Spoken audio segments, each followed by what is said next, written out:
सरकार में इस्तीफे नहीं होते। हम कहना चाहते, झुकती है दुनिया, झुकाने वाला चाहिए। 35 दिवसांच्या आंदोलनाला यश। अगर अपनी आवाज उठाओगे तभी ये लोग लाइन में रहेंगे और इन्हें लाइन में रखना जरूरी है। धर्मेंद्र प्रधानांचा शिक्षण मंत्री पदाचा राजीनामा, नीट वाद, विद्यार्थी आंदोलन आणि मोठा राजकीय धक्का। देशाच्या राजकारणात आणि शिक्षण व्यवस्थेत मोठी उलथापालथ घडवणारी घटना आज समोर आली आहे।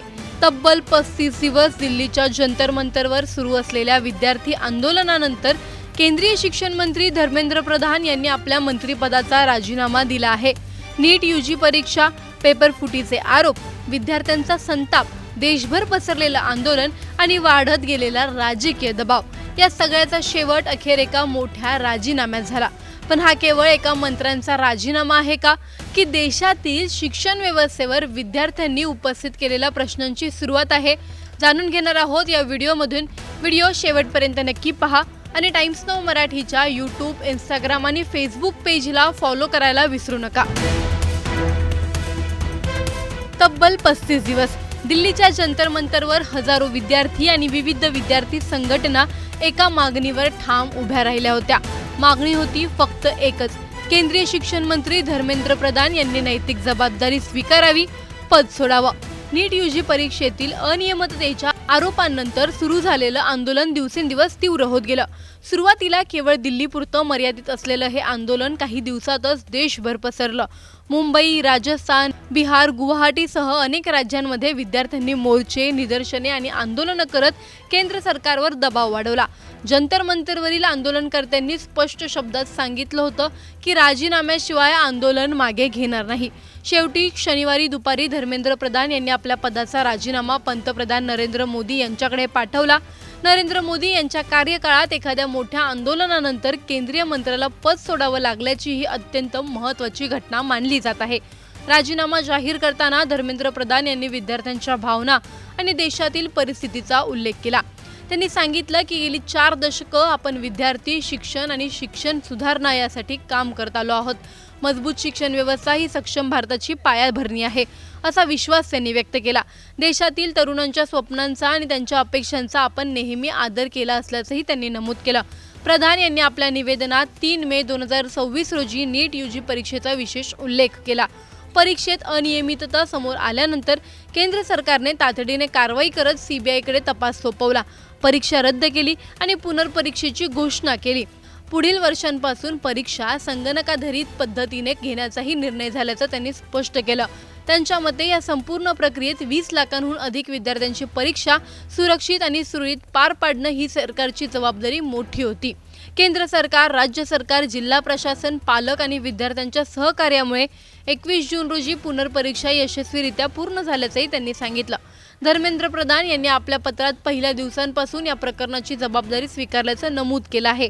परीक्षा माफियामुळे कोणत्याही विद्यार्थ्याचं नुकसान होऊ नये आणि गुणवंत विद्यार्थ्यांवर अन्याय होऊ नये हा आपला प्रयत्न होता, असं त्यांनी स्पष्ट केलं।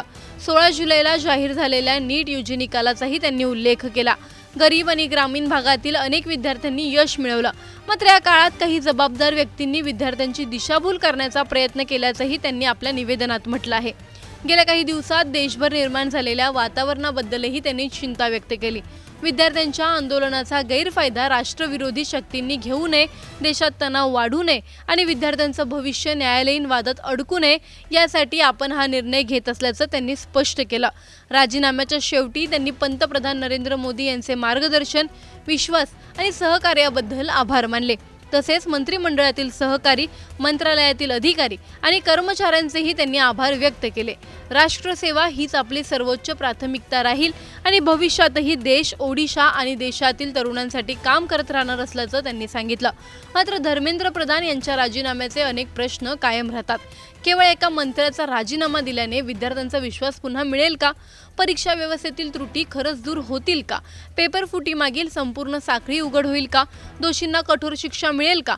भविष्यात कोणत्याही विद्यार्थ्याला अशा परिस्थितीचा सामना करावा लागणार नाही याची हमी कोण देणार? आणि सर्वात महत्त्वाचा प्रश्न, हा राजीनामा एका राजकीय दबावाचा परिणाम आहे की विद्यार्थ्यांच्या संघर्षाचा खरा विजय?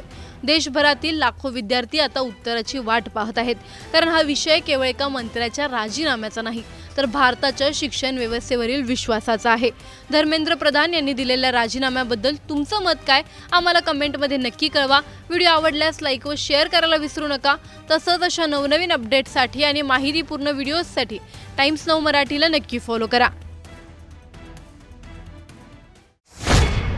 सोनम वांगचुकांनी उपोषण सोडलं, पण प्रश्न अजूनही कायम. सरकारशी चर्चा की आंदोलनातून माघार? विद्यार्थ्यांचा लढा थांबणार की आणखी तीव्र होणार? So there is only one solution to this.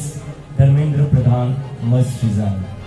सलग अनेक दिवस अन्नाचा कणही न घेता उपोषण करणारे रॅमन मॅगसेसे पुरस्कार विजेते आणि पद्मश्री सोनम वांगचुक. देशभरातून त्यांच्या प्रकृतीसाठी प्रार्थना सुरू होत्या. विद्यार्थ्यांच्या आंदोलनाला त्यांनी दिलेला पाठिंबा हा या लढ्याचा मोठा आधार मानला जात होता.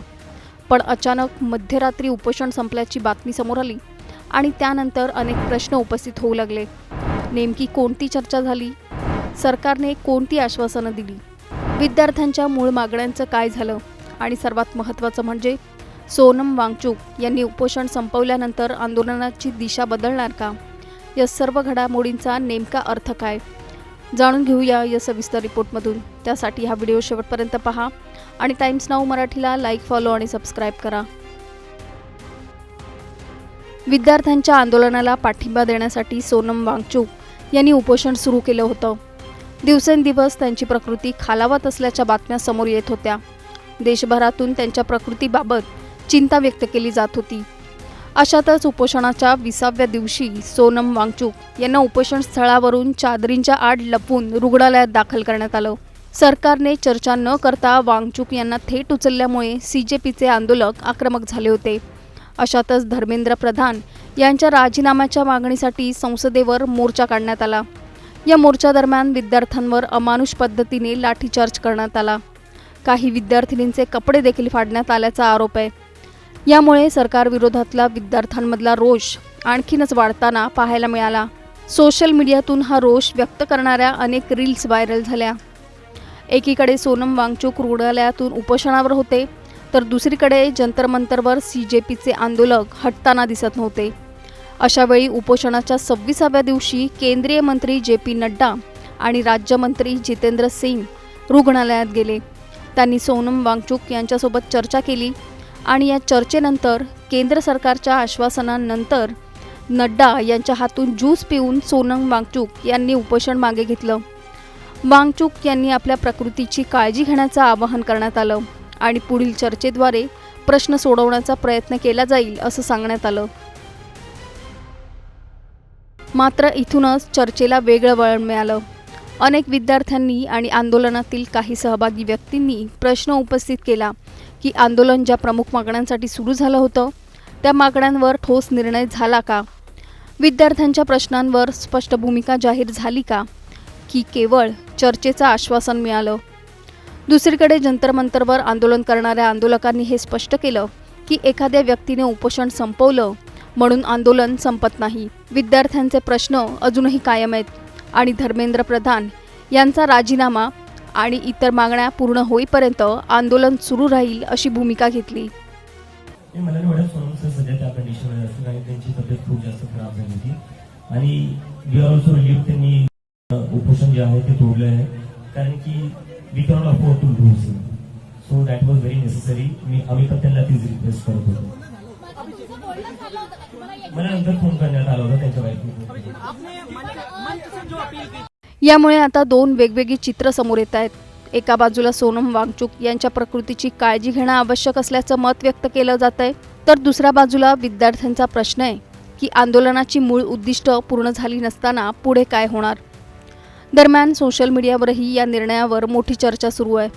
काही जणांनी वांगचूक यांच्या निर्णयाचं समर्थन केलं असून संवादातून मार्ग काढण्याचा प्रयत्न योग्य असल्याचं म्हटलंय, तर काहींनी विद्यार्थ्यांच्या मागण्यांवर ठोस निर्णय होईपर्यंत आंदोलन सुरू ठेवण्याची गरज व्यक्त केली आहे. आता सर्वांचं लक्ष सरकारच्या पुढील भूमिकेकडे लागलंय. विद्यार्थ्यांच्या मागण्यांवर नेमका काय निर्णय घेतला जातो, चर्चेतून कोणता मार्ग निघतो आणि आंदोलनाचं पुढचं पाऊल काय असणार हे येणाऱ्या काही दिवसातच स्पष्ट होणार आहे. सोनम वांगचूक यांनी उपोषण संपवण्याचा निर्णय घेतला, पण विद्यार्थ्यांच्या मागण्या पूर्ण झाल्या का? चर्चेच्या आश्वासनातून खरंच तोडगा निघेल का, की आंदोलन आणखी तीव्र होईल? विद्यार्थ्यांचा आवाज सरकारपर्यंत अपेक्षित पद्धतीने पोहोचेल का?